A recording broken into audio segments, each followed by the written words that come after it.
आयुष्य बदलणारे हे 8 विचार 2026 मध्ये तुमचं आयुष्य पूर्णपणे बदलण्यासाठी ह्या 8 विचार नीट ऐका. तुम्ही आयुष्यात अडकलेले नाही, तुम्हाला फक्त बदलाची भीती वाटते. तर हा व्हिडिओ खास तुमच्यासाठी आहे.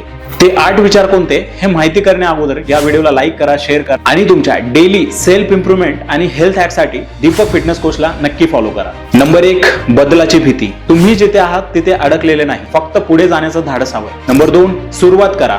परफेक्ट होण्याची वाट पाहू नका, फक्त सुरुवात करा. नंबर 3, कृती करा. जर तुम्ही काहीच बदललं नाही तर कधीच बदलणार नाही. नंबर 4, खरे जगणे. फक्त श्वास घेऊ नका, मनापासून जगा. नंबर 5, प्रेम. प्रेमात दुःख नसतं, प्रेम न समजणाऱ्यांमुळे दुःख मिळतं. नंबर 6, दृष्टिकोन. तुमचा विचारच तुमची शक्ती आहे किंवा तुमचा तुरुंग. नंबर 7, सुंदर आयुष्य. आयुष्य परफेक्ट नसलं तरीही ते सुंदर असू शकतं. नंबर 8, विचारांची ताकद. तुमचे विचार जितके सकारात्मक तेवढं तुमचं आयुष्य चांगलं. यातला कोणता विचार तुम्हाला सर्वात जास्त आवडला मला कमेंट मध्ये नक्की सांगा. हे तुमच्या त्या मित्राला शेअर करा ज्याला या शब्दांची गरज आहे.